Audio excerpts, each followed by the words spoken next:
भारत को दोबारा फिर से अगर हम बनाना चाहते हैं फिर से, तो दो काम करना चाहिए। सबसे पहले शिक्षा व्यवस्था को बदलना चाहिए और दूसरा न्याय व्यवस्था को बदलना चाहिए।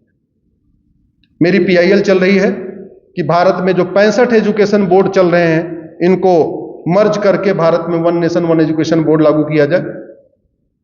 कम से कम 8वीं तक यूनिफॉर्म एजुकेशन सिस्टम लागू किया जाए। मैं आपसे पूछता हूं, गुरुकुल में पढ़ा हुआ बच्चा आपने कभी अपराधी देखा क्या? गुरुदेव में पिछले 20 साल से district court, high court, supreme court की फाइलें जब मेरे पास आती हैं तो सबसे पहले बैकग्राउंड देखता हूं। आज तक मुझे गुरुकुल में पढ़ा हुआ बच्चा कोई अपराधी मिला नहीं। 20 वर्ष में ढूंढ रहा हूं।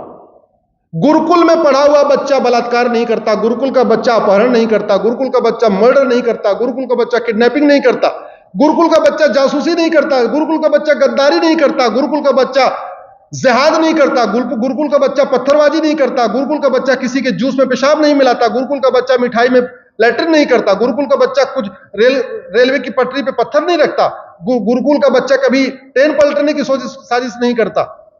अरे भैया, जब सरकार की ड्यूटी है भ्रष्टाचार खत्म हो, सरकार की ड्यूटी अपराध खत्म हो, और गुरुकुल वैदिक शिक्षा व्यवस्था लाने से भ्रष्टाचार भी कम होगा, अपराध भी कम होगा, तो कम से कम ज्यादा नहीं तो 5वीं तक 8वीं तक गुरुकुल शिक्षा व्यवस्था लागू कर दो। एक बार बच्चा अच्छा भारतीय बन जाए, अच्छा परिवार बन जाए, परिवार टूटने से बचेंगे।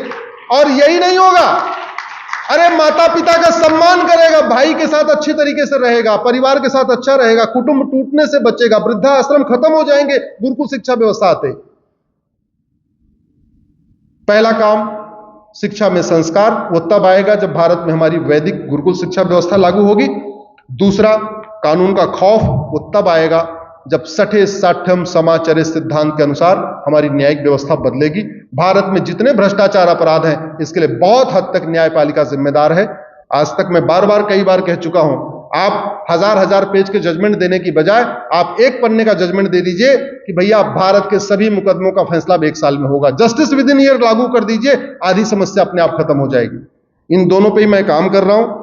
मुझे लगता है समय की सीमा बढ़ चुकी है। 2-3 विशेष रूप से आग्रह करना है, क्योंकि गुरुदेव के सामने बैठे हुए हैं और आशा करता हूं कि हमारे उस पर विचार करेंगे। हमारे देश में गुरुदेव, हम जो सनातन को जोड़ना चाहते हैं, एक चीज बहुत कॉमन है। अभी हम 12,000 जातियों और उपजातियों में बटे हुए हैं, लेकिन इन 12,000 जातियों उपजातियों में एक चीज कॉमन है, वो है गोत्र। जो गोत्र केरल के लोगों का होता है वही कश्मीर के लोगों का होता है, जो गोत्र बंगाल के लोगों का होता है वही बिहार के लोगों का होता है, वही आपके गुजरात के लोगों का होता है। जो गोत्र ब्राह्मण का होता है वही क्षत्रिय का होता है, वही वैश्य का होता है, वही दलित का होता है। जो गोत्र जैन का होता है वही बौद्ध का होता है, वही सिख का होता है, वही हिंदू का होता है। उदाहरण के लिए, कोई भारद्वाज गोत्र वाला है क्या इधर, जो ब्राह्मण परिवार में जन्म न हुआ हो? आप हैं, देख लीजिए। मेरा भारद्वाज है, मैं ब्राह्मण परिवार में हुआ हूं, आप ब्राह्मण में नहीं है, फिर भी आपका भारद्वाज है। आप यही करके देख लीजिए। और हमारे सारे कार्यों में जितने संस्कार होते हैं, वहां जाति पूछी नहीं जाती, 2 चीज पूछी जाती है, नाम क्या है और गोत्र क्या है। गोत्र के लिए भी विधान है, गुरुदेव आगे बताएंगे। अगर आपको नहीं पता तो बाय डिफॉल्ट आपका कश्यप गोत्र है। तीसरा तरीका यह है कि आप जिस गुरु के सानिध्य में रहते हैं, जो गुरु का गोत्र है वही आपका गोत्र है। तो आज से बाद से आप लोगों का गोत्र नहीं पता हो तो गुरुदेव से गोत्र पूछ लीजिएगा। आज के बाद से आप लोगों का गोत्र वही हो गया जो गुरुदेव का गोत्र हो गया। इसके लिए व्यवस्था है। जिस दिन हमारी सरकारें गोत्र व्यवस्था को प्रमोट करना शुरू कर देंगी, उस दिन सनातन एक होना शुरू हो जाएगा। गोत्र व्यवस्था जातिवाद खत्म करती है, गोत्र व्यवस्था भाषावाद खत्म करेगी, गोत्र व्यवस्था क्षेत्रवाद खत्म करेगी, गोत्र व्यवस्था अगड़े पिछड़े का भेद खत्म करेगी, गोत्र व्यवस्था सामाजिक समरसता लाएगी। क्योंकि धोबी का भी वही गोत्र होगा, नाई का भी वही गोत्र होगा, पंडित जी का भी वही गोत्र होगा, मारवाड़ी समाज का भी वही गोत्र होगा, अग्रवाल समाज का भी वही गोत्र होगा, माहेश्वरी का भी वही गोत्र होगा। तो सबका गोत्र कॉमन है। इसलिए मेरा एक पहला गुरुदेव से निवेदन है कि गोत्र व्यवस्था पे आगे कैसे बढ़ना है, एक बार इस पे सोचें। हमें मार्गदर्शन दें। पीआईएल मैंने इस पे किया नहीं क्योंकि मुझे तक भी समझ नहीं आया इस पे पीआईएल करूं कैसे, क्योंकि ये गोत्र व्यवस्था लागू करना ये तो हमारा काम कोर्ट के माध्यम से नहीं हो पाया, इसलिए मैंने किया नहीं। दूसरा, मठ मंदिर हमारे फ्री होने चाहिए। मेरी पीआईएल सुप्रीम कोर्ट में चल रही है। 18 राज्यों में मठ मंदिरों को कंट्रोल करने के लिए 35 कानून चल रहे हैं और हमारे 4 लाख मठ मंदिर सरकार के कंट्रोल में है। ध्यान रखिएगा, मठ मंदिरों को कंट्रोल करने के लिए 18 राज्यों में कानून है, मस्जिद और चर्च को कंट्रोल करने के लिए किसी राज्य में कानून नहीं है। मठ मंदिर कंट्रोल करने के लिए 35 कानून चल रहे हैं, मस्जिद चर्च को कंट्रोल करने के लिए एक भी कानून नहीं है।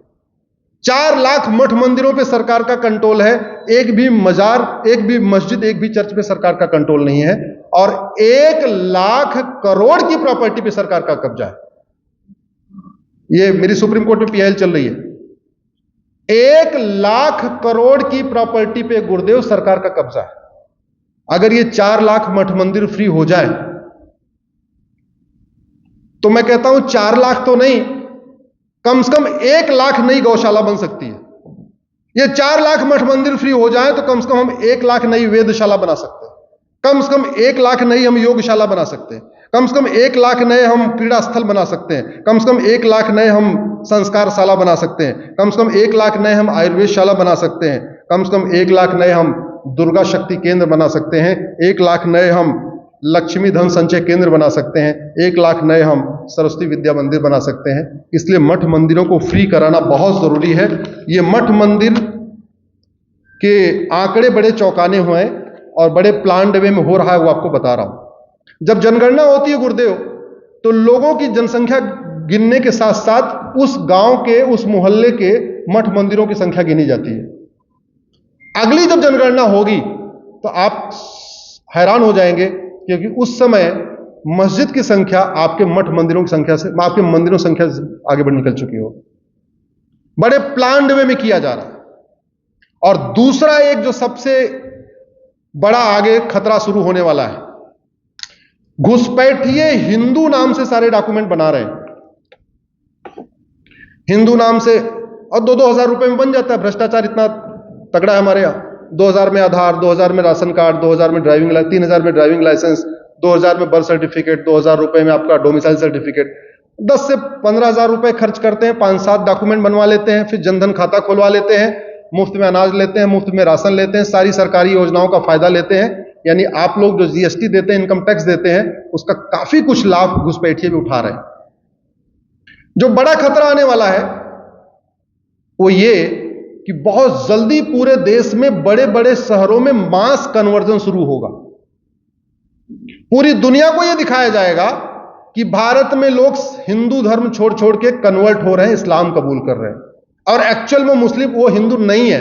हैं क्या वो बांग्लादेशी, हैं क्या वो रोहिंग्या, कागजी वो हिंदू हैं। तो बड़े मास लेवल पे ये शुरू होगा। मुरादाबाद में शुरू हो चुका है, वहां उन्होंने अप्लाई किया था, हालांकि वो बाबा जी ने ठीक किया तो रोक दिया मामला। नहीं तो पूरे देश में ये शुरू होने वाला है अगले 3 से 4 साल के बाद कि 5-5 हजार, 10-10 हजार लोग क्या कहेंगे, भैया हम तो अब सनातन धर्म छोड़ रहे हैं, छुआछूत है, ये है, वो है, भेदभाव है, हम इस्लाम कबूल कर लेंगे। और एक्चुअल में क्या है, वो बांग्लादेशी। ये बहुत बड़ा खतरा आने वाला है। तो सनातन धर्म के लिए घुसपैठ बहुत बड़ा खतरा है, धर्मांतरण बहुत बड़ा खतरा है, जनसंख्या विस्फोट बहुत बड़ा खतरा है, ड्रग बहुत बड़ा खतरा है। हमारी यंग जनरेशन ड्रग में बर्बाद हो रही है। और इन सारी समस्याओं का समाधान, मैंने कहा ना, करना किसको है, हमको आपको नहीं करना है, क्षत्रियों को करना है। क्षत्रिय कौन है? कलेक्टर, कप्तान, कमिश्नर, ये उन्हीं का काम है। अधर्म का नाश किए बिना धर्म की जय नहीं हो सकती। कुछ लोग कहते रहते हैं जागो हिंदू जागो, जागो हिंदू जागो, ऐसे काफी चलता रहता है। हिंदुओं को जागना चाहिए, हिंदुओं को संगठित होना चाहिए। लेकिन मैं एक एक समस्याओं को जब ध्यान से देखता हूं कि इसमें हिंदू जाके क्या क्या कर सकता है। हिंदू जाग के घुसपैठ रोक सकता है क्या? जोर से बताइए जरा। वो तो बॉर्डर पे 2000 के अंदर आता है, तो हिंदू वहां बॉर्डर पे जाके थोड़ी खड़ा हो जाएगा। हिंदू जाके धर्मांतरण कैसे रोक लेगा? हाँ, काफी कुछ तक रोक लेगा कि भैया ठीक है, अपने मंदिर बन गए, अपने वो हो गए। लेकिन जब तक विदेशी फंडिंग नहीं बंद होगी, फंडिंग आ ही रही है।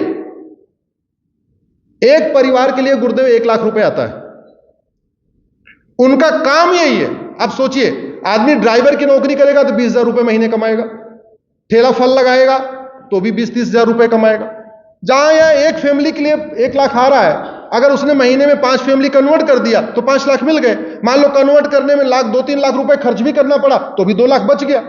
तो कन्वर्जन से ज्यादा फायदेमंद कोई बिजनेस नहीं है। तो जब तक विदेशी फंडिंग नहीं होगी तब तक कन्वर्जन नहीं रुकेगा। डेमोग्राफी बदल रही है जनसंख्या विस्फोट के कारण। इसमें 5 से ऊपर वाला कोई है क्या? जरा हाथ उठाए जिसके 5 से ज्यादा बच्चे हों। नहीं, ये सारे हम दो, हमारे 2 वाले हैं। मैं 32 बच्चों वाला परिवार जानता हूं, 32, और 20 से 30 के तो मैं हजारों परिवार जानता हूं।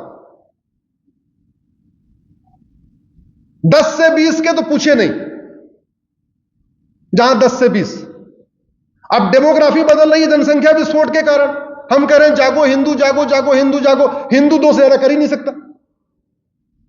आप किसी को कह लो, बहुत करेगा 3 कर लेगा, बहुत करेगा 4 कर लेगा, और 10 तो नहीं कर सकता, और करना भी नहीं चाहिए। तो फिर बैलेंस कैसे होगा? जनसंख्या नियंत्रण कानून। धर्मांतरण कैसे रुकेगा? कठोर कानून। घुसपैठ कैसे रुकेगी? कठोर कानून। ड्रग स्मगलिंग से हमारे बच्चे बर्बाद हो रहे हैं, नशेड़ी बनते जा रहे हैं, कैसे रुकेगा? कठोर कानून। अश्लीलता के कारण हमारे बच्चे बर्बाद हो रहे हैं, कैसे बचेंगे? कठोर कानून। ऐसी कोई समस्या नहीं है भारत में जिसका हम कानून बना के इलाज नहीं कर सकते। यही लड़ाई मैं लड़ रहा हूं, कोशिश कर रहा हूं कि लोग इसको समझें। आप किसी भी समस्या में 5 बार वाही लगाएंगे तो रूट काज मिलेगा इनइफेक्टिव आउटडेटेड लॉस। अगर न्यायपालिका अच्छी हो जाए, कठोर कानून हो जाए, भ्रष्टाचार खत्म हो जाए, तो 2% जीडीपी तो आप ही लोग बढ़ा देंगे। बाहर से एफडीआई की जरूरत ही नहीं है, हमारे व्यापारी 2% बढ़ा देंगे। इसलिए इसी के साथ मैं अपनी बात खत्म कर रहा हूं। मेरे साथ आप लोग अगर एक नारा लगा सकें तो 2 मिनट में मैं अपनी बात कहता हूं।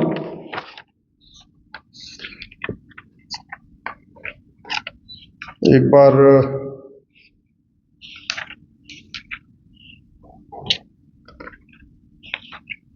दोनों लोग मुट्ठी बांध के बोले।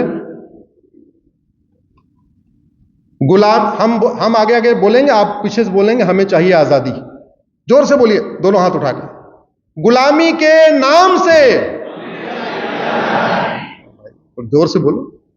गुलामी के नाम से, गुलामी के निशान से, गुलामी की कुरीतियों से, गुलामी की कुप्रथाओं से, गुलामी की शिक्षा से, गुलामी की पुलिस व्यवस्था से, गुलामी की न्याय व्यवस्था से, गुलामी की प्रशासनिक व्यवस्था से, धर्मांतरण और घुसपैठ से, नशा तस्करी, मानव तस्करी से। बोलिए भारत माता की।